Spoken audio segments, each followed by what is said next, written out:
좋아요. 이제 어쩔 겁니까? 이것도 대통령 때문입니까?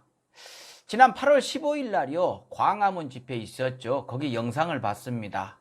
다 봤어요. 5시간 가까이 되더라고요. 풀로 다 봐버렸습니다. 어깨에요. 담이 없디다. 아따 힘들었어요. 거기 올라오는 사람들 얘기 쭉 들었습니다. 뭐 독재다 하면서 대통령 욕을요 뭐 동네 꼬마 대하듯이 막 해불어요. 독재 국가에서 그래도 되는 것입니까? 참 희한한 독재예요. 뭔 독재가 이렇게 느슨합니까? 대부분의 연사들은요 문재인은 하야하라, 끌어내려라, 파면한다 라면서 우리나라를 북한에 갖다 바친대요. 그러면서 울먹울먹 겁니다. 저도 울 뻔했어요. 우리나라를 북한에 갖다 바친다는데 그러면 눈물이 나는 것이 맞죠? 저도 눈물 날 뻔했어요. 근데요, 언제 갖다 바친대요? 그 방법을 좀 알려주세요. 어떻게 갖다 바친대요? 준비 작업은 좀 끝났대요? 알면은요, 저도 이민 가게요. 이후에 발언하신 분들 얘기를 일일이 다 하면요, 여러분들 살 빠져요. 그리고 식욕이 없어져 버려요. 그 고통은 제가 다 감수를 하고 저만 느끼고 이제 유명한 분들 얘기만 좀 살펴볼게요. 먼저 이동욱 경기도 의사협회장이 올라왔어요. 무대에. 전 이분 얘기가 제일 재미있었어요. 대통령이 집회 못하게 계엄령을 선포를 했다. 이걸 몇 번을 얘기를 해요. 근데 이걸 판사가 풀었대요. 아저씨, 뭔 계엄을 판사가 풀어요. 좀 센 말 해갖고 선동하려고 한 것 같은데요. 뭔 시정잡배도 아니고 의사협회장께서 이렇게 얕은 말장난 하시면 안 되죠. 의사로서는 얼마나 충실하신지 한번 볼까요? 자, 야외에서는 바이러스가 전파된 사례가 없다라고 하셨어요. 아저씨, 캠핑장하고 골프장에서 전파됐는데 그거는 뭐 야외가 아닙니까? 광화문 광장은 공기가 달라요? 거기 공기는 뭐 더 걸쭉하고 막 그렇습니까?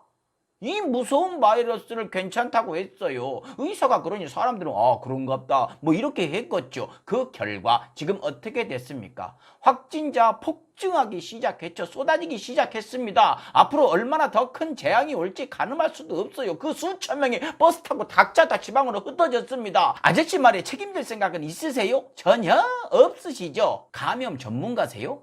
알아먹게 산부인과 전문이세요.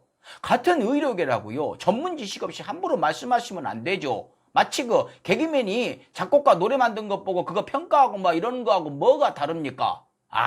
다르겠네요. 의사 말은 사람들이 믿죠. 그렇게 더 신중해야 되는 것 아닙니까? 아니면 의사직함을 내려놓으시든지요. 전요, 이 말에서 빵 터져버렸어요. 뭔 말인 거니? 4.19와 6월 민주항쟁 정신으로 이 정권을 무너뜨리재요. 이것이 뭔 소리입니까? 아니, 민주화 운동의 주역들이 만든 이 정부를 조롱하고 비하하면서 그들의 정신을 계승하겠대요. 뭔 말이에요? 갖다 쓸 것이 따로 있지 그것을 왜 갖다 씁니까? 아저씨가요. 역사 인식이 없으신 걸까요?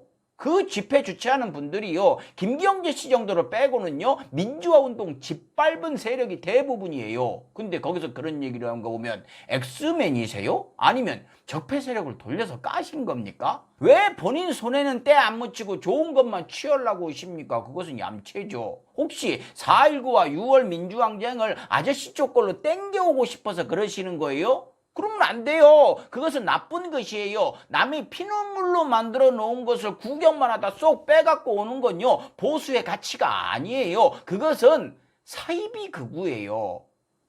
너무하십니다. 박찬정 변호사가 올라왔어요. 뭐라 하냐?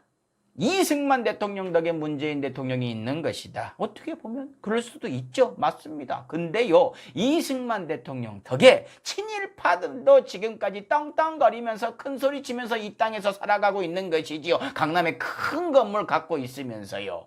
다음으로 그 탈북자시죠. 그 풍선 날리셨던 박상학 씨 대통령을요 자식이라고 합니다. 대한민국 참 자유롭죠. 탈출해서 받아준 나라의 대통령 목을 따갔대요. 그걸 공공장소에서 크게 이야기를 합니다. 아무렇지도 않게. 그래도 누가 아무도 뭐라고 안 그래요. 정말 잘 오셨어요. 나라 잘 찾아오셨네요. 참 좋은 나라 오셨어요. 그 자유 만끽하세요. 대신에 자기 받아준 나라 국민들 생명 위협하는 그 짓거리는 제발 안 해주셨으면 좋겠습니다. 마지막으로 전광훈 씨, 예, 하이라이트죠. 뭐 통역까지 대동하셔갖고 전 세계인 들으라고 대통령한테 이놈 저놈 막 싸질러 댑니다. 정말로 명불허전. 다 사죄하고 조용히 물러나면 용서할 마음이 10%는 있답니다. 아저씨, 구독. 아저씨가 뭔데요? 아저씨가 어떻게 살아오신 분인데 대통령을 뭐 용서를 해주고 말고 합니까? 하긴 뭐 하나님도 아저씨한테 밑보이면 까불면 죽는다면서요. 그런데 대통령이 뭐 눈에 들어오겠습니까? 예, 그렇게 이해를 하겠습니다. 그러면서 그 바이러스를요 자기 교회에 쏟아부었대요. 어디서? 북한에서요. 큰일 났네요. 그래서 확진자가 폭발을 한 거예요. 그러면요 신도분들을 저 병원에다 모셨어야죠. 근데 가지 말라고 했다면서요. 동선 숨기라고 했다면서요. 그러고 신도분들도 그래요. 확진받아도 탈출하고 돌아다니고 막 그런다면서요. 뭘 위해서 그러시는 거예요? 그게 애국입니까? 그러다 이 나라 더 난리나 불어요. 이미 손 쓸 수 없을 정도가 되었을지도 몰라요. 왜 이러는 것입니까? 더 중요한 건요.